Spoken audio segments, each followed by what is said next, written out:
Nós vamos agora, né, para a Super Quinta Empresarial, trazendo aí o nosso querido Fábio Migliorini, que está conosco para contar um pouco a história da família. Vamos conhecer um pouquinho mais uma história emocionante aqui no Jornal Integração.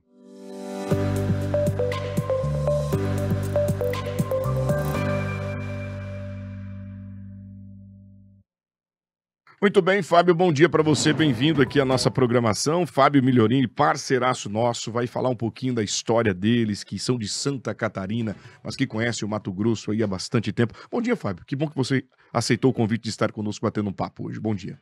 Bom dia, Anderson. Bom dia, Lobo. Muito obrigado mais uma vez pelo espaço aqui na Hits para a gente conversar. Parceria muito forte aí.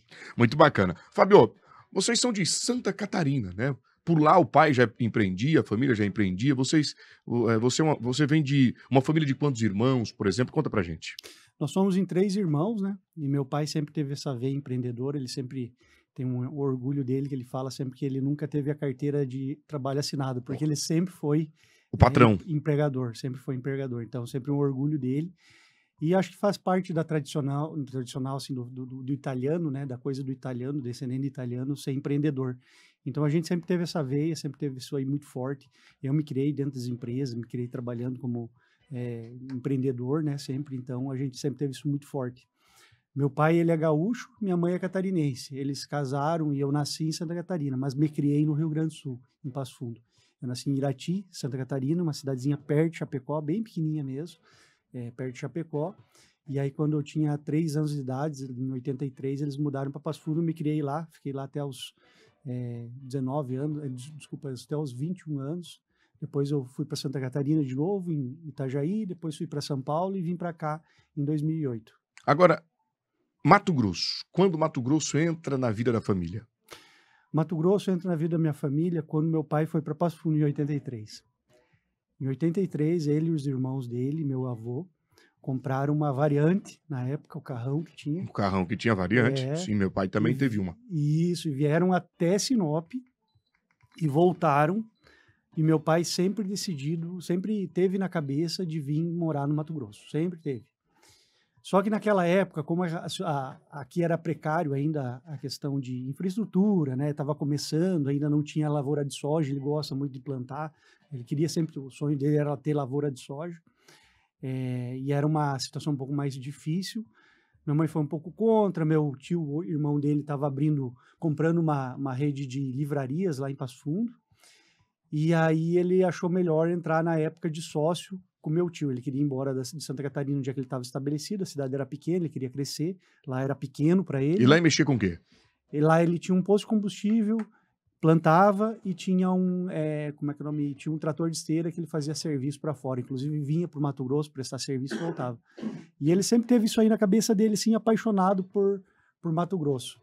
Tanto que minha mãe sempre conta que entre 83 e 99, que foi quando ele veio para cá, ele não deixou minha mãe jogar uma muda de roupa dele fora, velha, porque quando ele viesse para o Mato Grosso, ele ia usar a roupa velha para ir na roça. Então ele sempre teve isso aí na cabeça dele. Olha só, muito bacana. Conservador, né?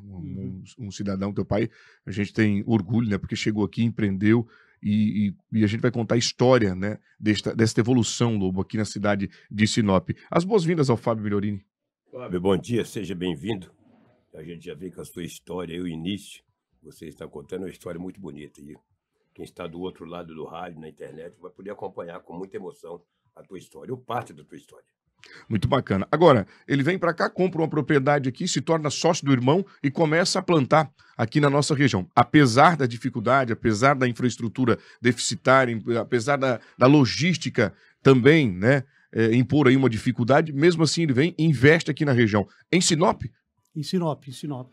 Ele, quando veio, em 83, ele veio até Sinop, voltou apaixonado pela região aqui, mas ele tinha feito, tipo assim, engatilhado um negócio em Lucas e Rio Verde, acabou não dando certo, e depois ele nunca mais tirou da cabeça de vir para Sinop. E aí ele passou os piores anos, acho que do Brasil, foi a época de hiperinflação, aquele monte de confusão que teve nos anos 80, início dos 90, ali, quando estava redemocratização, aquele monte de estatal deficitária, aquele monte de auê, que o Brasil estava uma bagunça naqueles anos 80, né? E quem trabalhava parecia que era um trouxa, porque você pegava e trabalhava, final do mês você fazia menos que o cara que tinha lá um telefone alugado fazia, ou que tinha alguma coisa a juro no banco, nos tal dos overnight fazia. Exato. Era um monte de assim, coisas que te desincentivavam a empreender. Então, nós passamos todo esse período lá em Passo Fundo. Então a gente tem uma imagem meio ruim lá do Sul, mas não por causa do lugar, mas porque foi a época que era muito difícil. Era o momento Econômico era terrível. Exatamente. E aí quando entrou a abertura de mercado, o plano real, que foi o que assim, organizou o Brasil, mas aquele momento de implantação do plano real, ele quebrou muita gente. Exatamente. E a gente foi meio que uns que também nós tivemos dificuldade lá. E aquilo cada vez mais, assim, reacendia na gente o fogo de ir embora de lá. E a propriedade comprada aqui? Não, a propriedade foi comprada em 98. Em 98. Quando se organizou um pouco, que conseguiu, assim, tipo assim, começou a sobrar um pouco de dinheiro, começou a estar organizado mais, ele veio para cá em 98, compraram uma área de terra, e daí o desenho era o seguinte: a gente manteria os comércios lá em Passo Fundo e trabalharia a agricultura aqui em paralelo. Mas aí depois ele e meu tio, eles sempre tiveram um modelo de enxergar diferente os negócios. E aí a gente acabou separando a sociedade e acabou fazendo uma outra empresa aqui no mesmo ramo da de lá, na ramo de papelaria. Então acabou pegando todo aquele conhecimento, já tinha de fornecedor, como é que funcionava o mercado, né? Desde 83 trabalhando em cima, e acabou montando aqui. Por quê? Quando ele separou a sociedade, ele não ia ter capital de giro para tocar tocar um comércio e tocar lavoura. E lavoura, você sabe que o giro é uma vez por ano. Então, você tem que ter capital de giro, tem que estar estruturado para rodar. Então, qual que foi o desenho que foi feito? Vamos montar um comércio, que o comércio tem um giro rápido, né? Você compra hoje, amanhã está vendendo, né? Então, você consegue ter faturamento rápido, giro rápido para gerar capital de giro, para pagar despesa, para andar. E, em paralelo, você vai estruturando a lavoura, né? Aos poucos. E assim foi trabalhado, né? Em 2001, quando foi feita a cisão da empresa lá em Passo Fundo, começou a estruturar dessa forma, começamos a montar a empresa aqui e trabalhar ela. Aí eu lembro que lá a gente chegou a ter perto de 200 colaboradores, né? Era bem grande, tinha Chapecó, Passo Fundo, Soledade, era bem grande a estrutura. É a família toda unida nesse projeto, os filhos, a mãe... Meu irmão, minha irmã, minha esposa, minha mãe, meu pai. Minha mãe, ela começou a vida dela como professora, porque a família dela toda é professora, minha avó é professora, minhas tias são professoras, mas ela largou o magistério, embarcou na ideia, e minha mãe é uma comerciante, aquela comerciante nata. Quem conversa com ela sabe a pegada dela, todo mundo conhece ela. Posso lhe garantir isso com propriedade. Ela é aquela comerciante mesmo. Vende até mato pegando fogo. Isso. Ela é incrível. E ela tem o carisma, sabe? A pessoa carismática, né? Então, é bem isso mesmo. Então ela sempre teve isso muito forte dentro dela, do carisma. E o meu pai sempre muito organizado com essa parte financeira, sempre a cabeça do financeiro, de estrutura, né? Dois elementos importantes para o negócio, né? Exatamente. E aí a gente começou a montar a empresa para ter o giro. E aí era para eu vir para cá, porque quando eles vieram em 2001 definitivo... 2001, chegaram aqui em 2001. Eu estava terminando a faculdade lá, eu acabei ficando, né? Eu tinha aberto uma empresa lá para prestar... Eu sou formado em ciência e computação. Na época, eu abri uma empresa para desenvolver sistemas para internet. Sistema que hoje todo mundo usa, sistema pela internet. Certo. Na época era novidade. E era uma dificuldade se eu convencer alguém em colocar um sistema na internet, porque a pessoa dizia, não, é perigoso, é isso, é aquilo, não vai funcionar, a internet é precária. Só que era muito na frente. A gente não conseguia clientes ali na região de Passo Fundo. Então, nós conseguimos um cliente em Santa Catarina. Aí eu ia e vinha até Itajaí. Olha só o que a gente fazia.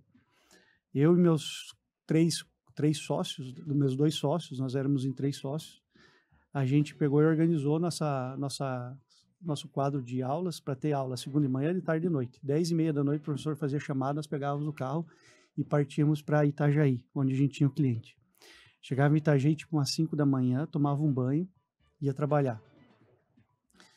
Trabalhava até umas 5 da tarde, não aguentava porque estava muito cansado, não tinha dormido.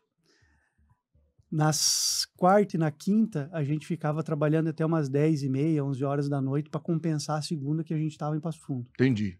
Daí, na sexta-feira, a gente ficava até umas 6 horas da tarde, pegava o carro e partia de volta para Passo Fundo. Chegava em Passo Fundo 1 hora, 2 horas da manhã, dormia, sábado e domingo a gente tirava as matérias atrasadas que a gente tinha faltado durante a semana, que a gente tinha um Pois é. acordo com os professores fazer.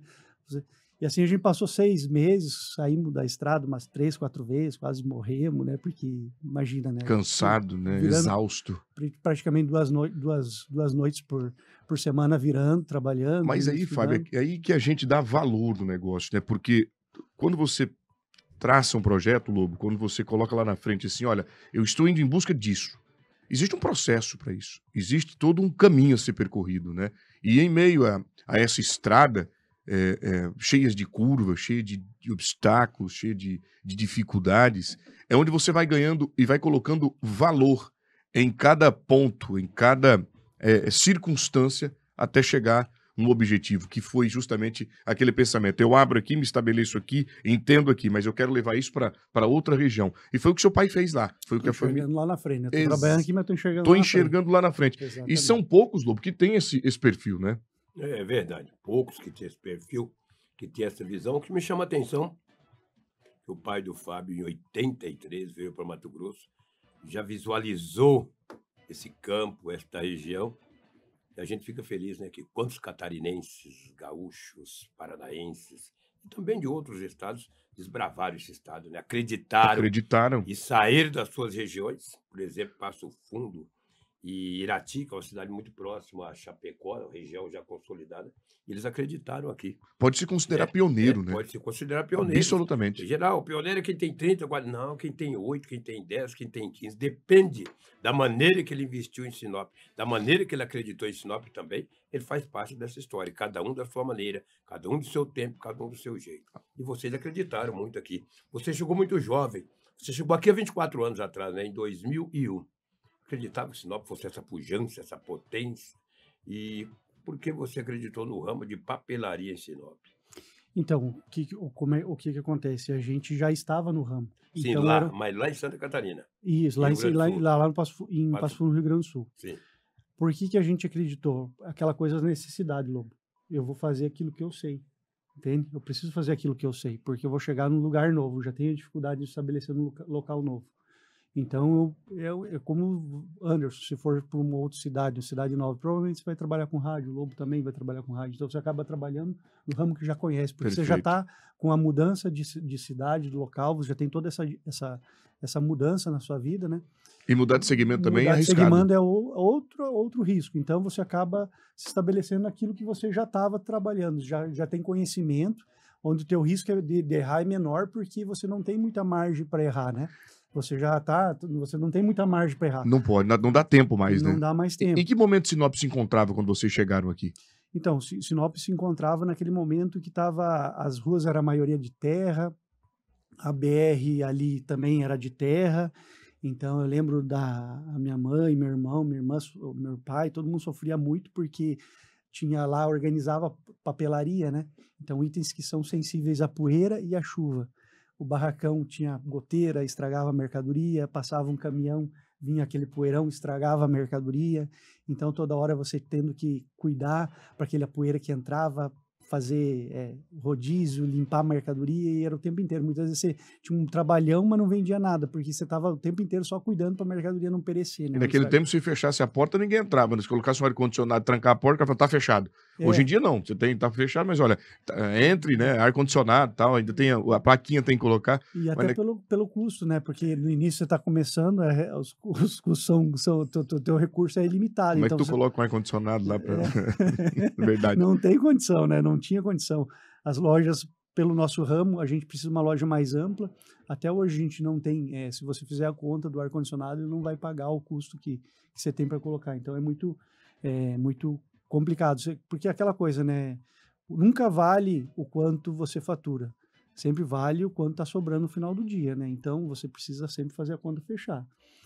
É melhor, às vezes, você ter uma estrutura um pouco mais modesta e fazer sobrado, que você montar uma super estrutura e ficar com aquele elefante grande, branco, e na hora que você vai fazer a conta lá, você está pagando, vermelho. integrando o valor no final do dia para fechar a conta. Então, e essa visão é muito importante, né? A coisa tem que ser rentável para ser sustentável. Se ela não for rentável, não vai ser sustentável. Verdade. E detalhe, né? A sua dificuldade é a dificuldade de todos os outros empresários que passaram aqui conosco já na Quinta Empresarial, dizendo: nós tínhamos um problema com infraestrutura, tínhamos um problema com logística, tínhamos um problema.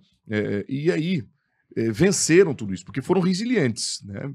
Apesar do propósito ser maior do que a dificuldade, que a gente tem que pensar assim: olha, o meu propósito é maior do desafio que eu vou enfrentar. E teu pai e tua família, acredito que estabeleceram isso como regra. E hoje estão aí uma potência, né? Vocês são... Quantas lojas são? São 8? Não, 4 lojas. São Somos 4 lojas, nós temos lavoura e a gente trabalha também, minha irmã é arquiteta, a gente trabalha também com construção de casa. Olha aí, são muito bem sucedidos aqui, a família continua junto ainda. Sim, todos trabalhamos juntos, a gente sempre teve essa visão, isso sempre foi uma visão do meu pai, sabe? Meu pai sempre teve isso muito forte dentro dele, de a gente sempre trabalhar junto, porque ele sempre faz a frase que se a gente for trabalhar em algum lugar, nós somos bons e seremos bons naquilo que a gente faz, mas junto a gente vai ser bem melhor. Melhor ainda, né? Melhor, porque se a gente juntar vários bons, a gente é melhor junto, entende? Então, meu irmão, assim, quando chegou aqui, ele tinha... deixa eu ver, 2001, ele tinha 15 anos de idade, 14 anos de idade. Ele trabalhava já na loja desde aquela época. A gente criou atrás do balcão trabalhando, né? Hoje ele, em 2008, nós compramos a loja do centro aqui. Ele foi com 22 anos de idade assumir a loja, ser gerente ali da loja. Agora, em 2020, ele foi para a lavoura e praticamente se reinventou trabalhando lá dentro da lavoura, conhecendo hoje o que era. Na verdade, o sonho dele sempre foi trabalhar com lavoura. Então, todos nós temos essa pegada, sabe, de nos adaptarmos àquilo que a gente tem necessidade de fazer e correr atrás de informação, de qualificação, de como é que faz para aquilo fazer acontecer, sem ter medo do novo, sem ter medo da mudança, sem ter medo do que pode acontecer. Imaginava que Sinop se tornaria essa potência em tão pouco tempo, né? Porque você chega aqui em 2021, passaram por crises importantes aqui econômicas na região, né? De setores, bem segmentado, por sinal. E acreditava que Sinop se tornaria tudo isso, Fábio? Sim, desde o início, isso foi uma coisa que o meu pai sempre teve e sempre passou pra gente, e a gente sempre teve muito forte de que Sinop, e assim como a gente olha hoje e enxerga que Sinop daqui um pouco vai ter 500, 700 mil habitantes, você olhava naquela época e já viu o potencial. Primeiro pela aposta da própria empresa que fez a região, né? Então, se ela foi lá e colocou o nome dela numa cidade, é porque realmente ela apostava mais naquela cidade. Depois pela força política, onde a gente conseguiu instalar as principais órgãos federais, órgãos aqui, né, se estabelecerem. Um polo educacional, um polo de saúde. A distância dela de Cuiabá, porque a gente, quando fala de uma cidade mais próxima, por exemplo, Rondonópolis, ela sempre vai ter a sombra de Cuiabá, em muitos aspectos. Então, muita gente, por exemplo, de Cuiabá, de Rondonópolis, pode ir trocar de carro em Cuiabá, porque é pertinho, 200 quilômetros. Esse percentual aqui em Sinop já vai ser bem menor, então as concessionárias de Sinop vão ser mais fortes do que as de Rondonópolis. E isso é um paralelo num ramo que eu estou falando, mas em vários outros ramos. A aviação vai ser assim, então, por exemplo, o cara lá de Apiacás, se ele tiver que pegar o avião lá em Cuiabá, ele vai ter que fazer 1.000 quilômetros, né? Então, aqui ele consegue se servir melhor. Então, para esse serviço de regionalização, Sinop sempre teve muito forte essa pegada. Você já está vislumbrando Sinop lá no futuro, tudo isso. E já tem acontecido isso, né? Para mim, Sinop ainda é pequena, perto do potencial que ela tem para ser. Ela ainda vai ser muito maior do que ela é. Ela ainda não, ela vai ser muito maior do que ela é. Porque a gente passou por 3 ciclos, né? 3 ciclos. Madeira, gado, e agora estamos na agricultura. Teoricamente, a agricultura ele é diferente do gado e da madeira, porque esses dois tinham prazo de validade, a agricultura provavelmente é ad eternum, e nós estamos para o próximo ciclo agora, que é a industrialização. Isso. Então, esse ciclo da industrialização, ele vai demandar muito mais capacitação, muito mais mão de obra, vai pagar muito melhor os colaboradores, vai girar muito mais aqui na região, e cada vez mais as cidades ao redor vão crescer também economicamente, e elas dependem de uma cidade centralizada aqui para fornecer uma estrutura para elas, tanto em base logística, quanto em base de formação de mão de obra, quanto em outras necessidades que a região vai ter. Então, isso lá em 83, quando meu pai veio para cá, ele viu isso aí. Em 99, quando a primeira vez que eu vim para cá, a gente enxergava isso aí e a gente continua enxergando. Por quê? Estamos numa fronteira agrícola, mais uma vez. Fronteira agrícola, se você olhar na história, ela sempre teve um crescimento econômico forte, né? Em qualquer momento da história. Então, quando o oeste de Santa Catarina foi uma fronteira agrícola, ele cresceu muito forte. Quando o oeste do Paraná foi uma fronteira agrícola, ele cresceu muito forte. Hoje o Mato Grosso aqui está com uma fronteira agrícola. Então, tem esse fenômeno de ser uma fronteira agrícola, tem esse fenômeno de ser essa distância geográfica de Cuiabá que favorece. Favorece. Existem, outro dia eu estava falando com um deputado federal, e ele falando que ainda existe uma expectativa de divisão do Estado, caso ocorra, provavelmente... Sinop se torne uma capital? Nos tornaremos uma capital. Então, tem todos esses movimentos que podem acontecer. Se realmente dividir o Estado, você imagina, e faz sentido, né? Porque temos cidades, por exemplo, que ficam 1.500 quilômetros de Cuiabá. De Cuiabá. 1.500 quilômetros. Imagina um deputado estadual... ter que percorrer todas essas cidades. Será que eles vão lá? Provavelmente não, né? Esse deputado federal foi, mas e quantos mais foram? Provavelmente ninguém. Então, essa cidade acaba ficando desassistida. Não existindo politicamente, né? Então, é uma demanda de vários locais essa divisão. Então, se fala em dividir o Pará, se fala em dividir o Amazonas em 3 e o Mato Grosso também. É isso aí, eu não sei se acontece amanhã, depois de amanhã, mas provavelmente vai acontecer. Muito bem. Vai acontecer. Estamos com o Fábio Milhorim, da MG Papelaria, gente. Para você que não conhece o Fábio, inclusive outro dia... Estão cobrando aqui, dizendo, louco, mas ele é de qual ramo? Isso. A Sandra, o Flávio. Bom dia, mas de qual Sandra. ramo que ele é, louco? O Fábio é da MG Papelaria, tem uma empresa de construção, tem uma empresa de arquitetura, mexe no agronegócio. O Fábio é um fenômeno e presidente da Associação Comercial e Empresarial da cidade, o qual eu tenho muito orgulho de ver o teu avanço, o teu desenvolvimento. Falo isso com muito carinho e respeito que eu tenho por você. Há pouco falava aqui via WhatsApp, quando você discorria o assunto, muito inteligente por sinal, né, Lobo? Tem argumento, a gente fica até deixando você conduzir à vontade, porque você é um cara de muitos argumentos. Muitos né? argumentos. E eu estava com o Cleito Gonçalves aqui agora, que disse, olha, camarada diferenciado, está fazendo um baita de um trabalho na associação comercial. E vem de raiz isso. O pai visionário, a mãe visionária, professora. Qual o nome do seu pai? Vitório Migliorini, minha mãe Mari Migliorini, esposa Andréia, Fernanda, minha irmã, e o Diogo, meu irmão. Isso, exatamente. A família maravilhosa. Agora, para a gente finalizar, estamos terminando, vamos até às 7h45. Eu gostaria que você deixasse uma orientação, um conselho. Diz que conselho não se dá, né? Não é isso? Conselho fosse bom, não se dava, vendia. Mas é importante que a gente tenha alguém experiente que oriente aqueles que estão, neste momento, criando um projeto de trabalhar com a família. Como é trabalhar em família e esse processo de sucessão que naturalmente vai acontecer, porque teu pai vai chegar um momento e falar, olha, eu quero só mexer com a agricultura, podem agora. Acredito que isso já esteja ocorrendo, você, teus irmãos, tua mãe ainda presente, mas daqui a pouco vai dizer, olha, agora é hora de descansarmos, vocês sigam com o projeto. Deixa um recado para as pessoas, como é trabalhar em família, como é conviver 24 horas, né, dentro do negócio, mas também precisando dividir um momento, separar um momento para cuidar dos filhos, para passear, para viver a vida de filho e mãe, né? O que é o que vocês conseguem fazer com muita maestria, que eu percebo que há essa sinergia, que há esse cuidado entre vocês. Deixa um recado para quem está nos acompanhando para a gente finalizar, Fábio. A gente não tem tempo para tudo, a gente só tem tempo para aquilo que é prioridade, certo? Então, algumas coisas a gente acaba tendo que priorizar na vida. Nós sempre tivemos a família como prioridade, então tem o almoço de domingo, a gente família. Certo, a gente... Claro que não é todo domingo que a gente consegue, porque às vezes a gente tem um compromisso ou outro, mas a gente sempre procura nos reunir final de semana.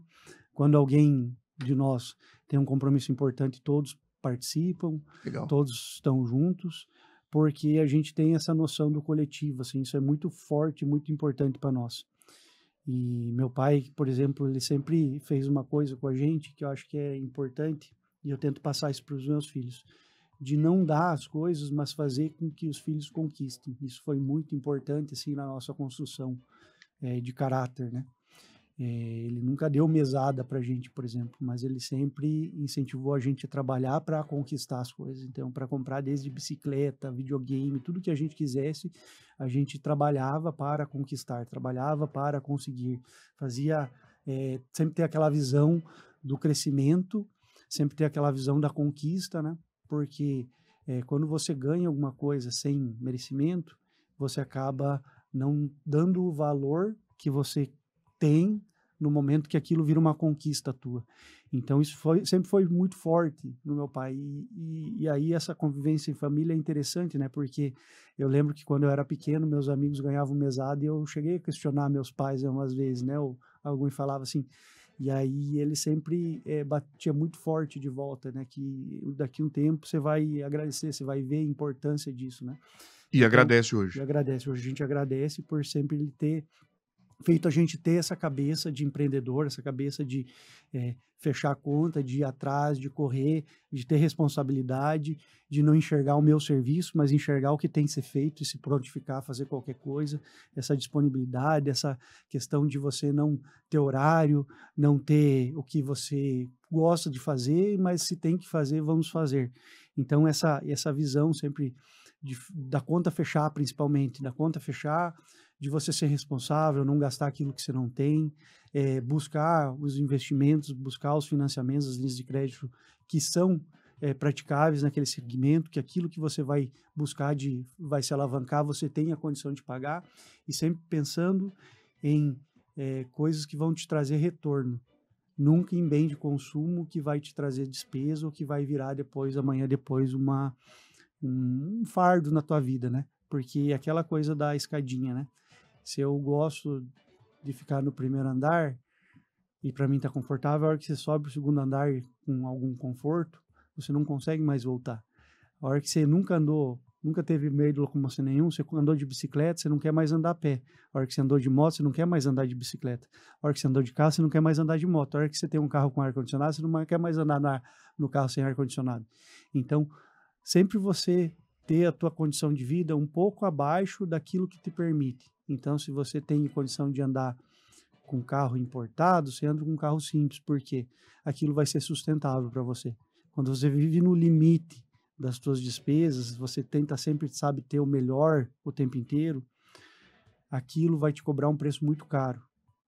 No sentido de que ali na frente você não vai conseguir sustentar aquilo ali, ou daqui a pouco você está trabalhando para sustentar aquilo que acaba se tornando um vício. Então, essa visão ele sempre teve muito forte, passar para a gente, ele, minha mãe, todos, né? Você viver com frugalidade, que se fala, né? Ser frugal, então, e ser responsável, né? Muito Porque bem. a hora que eu não cumprir com o meu compromisso contigo, Anderson, você não vai conseguir cumprir com o compromisso para frente. E vira uma corrente de prejuízo, né? Exatamente. De pessoas impactadas com a falta de organização e responsabilidade. Parabéns.